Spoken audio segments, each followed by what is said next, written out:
I'm going to teach you how exactly you can sell anything to anyone. Selling is by far the most important skill you will ever learn. If you're in a job interview, you need to know how to sell yourself, not only to be able to get the job, but to get it with the maximum salary possible. If you're a salesman, you will never be rejected again if you simply apply these tips. No matter who you are, no matter what's your background, imagine for a moment if you know how to sell.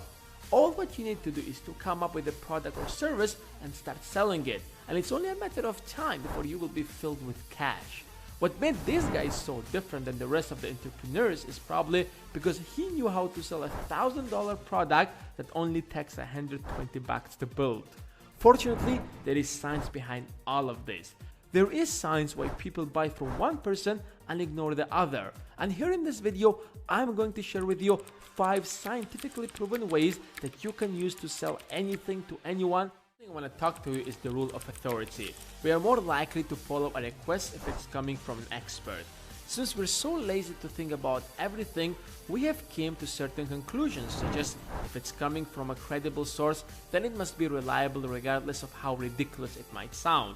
That's why we find some great salespeople sticking their certificates on the wall of their offices where they meet their clients, because it sends a message to the client that the guy you're dealing with knows exactly what he's doing. Let the other person know what makes you a credible person to sell this particular product or service. You can present that in many different ways.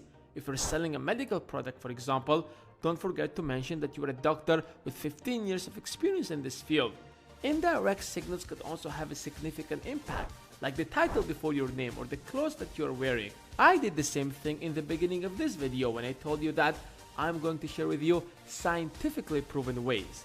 Probably grabbed your attention because most of us believe in whatever science says.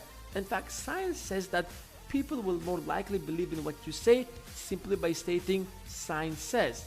I guess that worked pretty well. So if you are not a credible person yourself, talk at least about the credibility of the product, for example. The second way to sell is to make the other person to like you.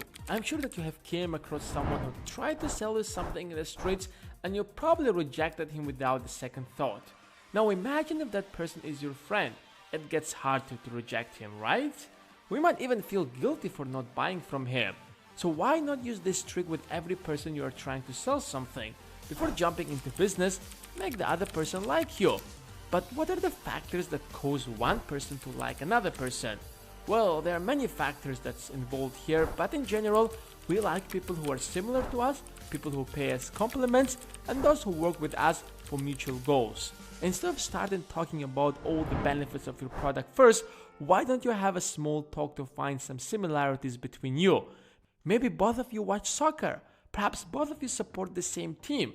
The more reasons you will give him to like you, the higher the chances that you will make the sale. The third rule is give and take. We feel obligated to give if we have been given something. You're probably familiar with this rule. You know, when it's your birthday, you always invite the people who has invited you before to their birthdays. You always help the people who have helped you before because you feel obligated to return the favor. And that's one of the reasons why salespeople usually give you a free sample to try, in order to give you this feeling of obligation to buy the rest of the package. Of course, they are trying to expose you to their products, but at the same time, they understand the psychological effect it has on you. So this is one of the most effective ways that you can use to drag someone to buy your product or service. It should not necessarily be something physical. Sometimes a kind behavior can trigger the emotions of obligation. But what's more important here is to be the first to give, without appearing like you're expecting something in return. Make it seem natural, as if you are giving it out of love or friendship. The next step is the principle of social proof. If others are doing it, then we're more likely to do it ourselves. We look at the people around us to determine our actions. So if everyone around is getting the new iPhone, we are more likely to do that as well. That's why advertisers love to inform us that their product is the fastest growing or the largest selling, because they don't have to convince us directly that the product is good. They only need to let us know that everyone around is using it, so it must be good. We have this kind of mindset that if everyone is doing it, then it must be right. It's not possible that everyone is wrong. Come on, they are buying it for reasons. That's how we think. Yes, of course, not everyone is like that, but overwhelming majority, 95% of people look up to others to determine their actions. Because we don't like to be different, we want to be like everyone else. So when it comes to sales, you can talk about all the great benefits of your product, but it's going to be much more effective if you talk about how everyone else is using it. That will have a stronger effect. And the last tip is scarcity. People want to have more of what's less available. The only reason diamond is more expensive than gold is not because they are better in some way, but simply because they are scarce. We feel a sense of loss if we don't get what's less available. The idea of potential loss have a large role in human decision making.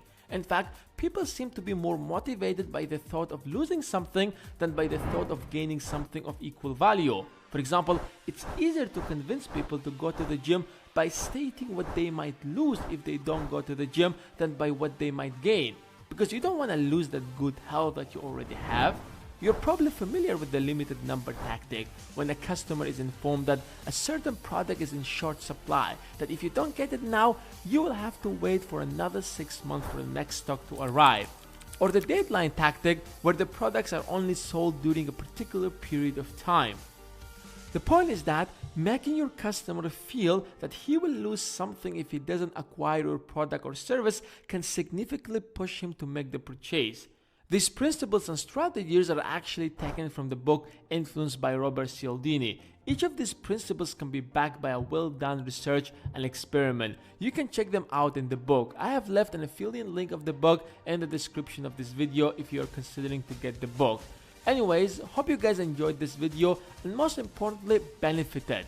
And if you did, then hit the subscribe button and give this video a big like, and I will see you guys in the next one.